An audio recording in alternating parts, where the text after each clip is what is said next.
Hi friends, welcome to Visakha TV. ఈరోజు video Dasara నవరాత్రులు 7వ రోజు అమ్మవారికి పెట్టే నైవేద్యం సేమియా పాయసం. సేమియా పాయసం ఎంతో రుచిగా మరి ఎన్ని గంటలైనా చిక్కబడకుండా ఉండాలంటే వీడియోలో చూపించినట్టుగా చిన్న టిప్స్ని ఫాలో అవుతూ చేయండి. టేస్ట్ చాలా బాగుంటుంది. మరి ప్రిపరేషన్ స్టార్ట్ చేద్దాం. ఒక బౌల్లో ఈ చిన్న గ్లాస్ సైజుతో 3 గ్లాసుల పాలని వేసి పాలని కాస్త కాగనివ్వండి. తర్వాత ఈ పాలని పక్కన పెట్టుకోండి. నేను పాలని తీసుకున్న గ్లాస్ సైజుతో 1 గ్లాస్ సేమియాకి 3 గ్లాసుల పాలని యూజ్ చేశాను. ఇప్పుడు ఇంకో ప్యాన్ని పెట్టుకొని అందులో 1 టేబుల్ స్పూన్ నెయ్యిని వేసి నెయ్యిని కాస్త వేడవ్వనివ్వండి. తర్వాత 1 టేబుల్ స్పూన్ జీడిపప్పుని వేసి జీడిపప్పు కాస్త బ్రౌన్ కలర్ వచ్చేంత వరకు ఫ్రై చేసుకోండి. తర్వాత 1 టేబుల్ స్పూన్ ఎండు ద్రాక్షని వేసి ద్రాక్షని కూడా ఫ్రై చేసి ఈ రెండింటిని పక్కకు తీసి పెట్టుకోవాలి. ఇలా నీట్గా ఫ్రై అయ్యేలా చూసుకోండి. తర్వాత అదే ప్యాన్లో పాలను తీసుకున్న గ్లాస్ సైజుతో 1 గ్లాస్ సేమియాని యాడ్ చేసుకోండి. యాడ్ చేసుకున్న సేమియాని మీడియం ఫ్లేమ్లో నీట్గా ఫ్రై చేసుకోవాలి.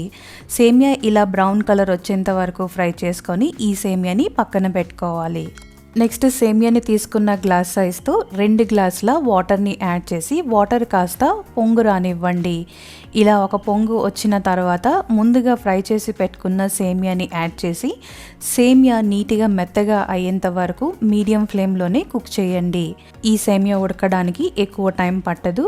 సేమియా ఉడికిందో లేదో చెక్ చేయడానికి కొంచెం సేమియాని తీసి చేత్తో ఇలా ప్రెస్ చేయండి. సేమియా అయితే నీట్గా ఉడికింది.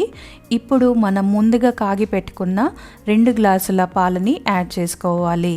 పాలు యాడ్ చేసిన తర్వాత ఒక 2 మినిట్స్ ఈ సేమియాని కుక్ అవ్వనివ్వండి. ఇలా ఒక పొంగు వచ్చిన తర్వాత సేమియాని తీసుకున్న గ్లాస్ సైజుతో 1/2 గ్లాస్ షుగర్ని యాడ్ చేసి ఇంకో 2 మినిట్స్ కుక్ చేసుకోవాలి. 2 మినిట్స్లో షుగర్ అంతా నీట్గా కరిగిపోతుంది. 1 గ్లాస్ సేమియాకి 1/2 గ్లాస్ షుగర్ కరెక్ట్గా సరిపోతుందండి. స్వీట్ అయితే పర్ఫెక్ట్గా ఉంటుంది.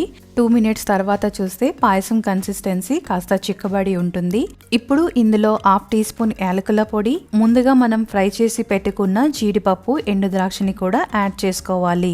ఇప్పుడు ఒకసారి మిక్స్ చేసుకొని స్టవ్ ఆపేసేయండి. తర్వాత మనం కాచి చల్లార్చిన పాల్లో ఇంకొక గ్లాస్ ఉన్నాయి.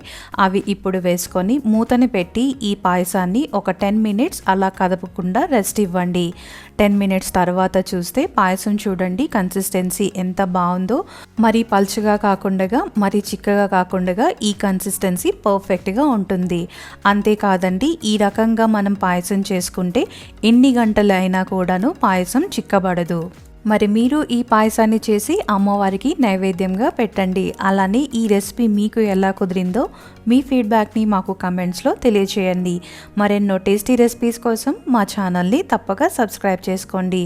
మా వీడియోని లైక్ చేసి షేర్ చేయండి. Thanks for watching.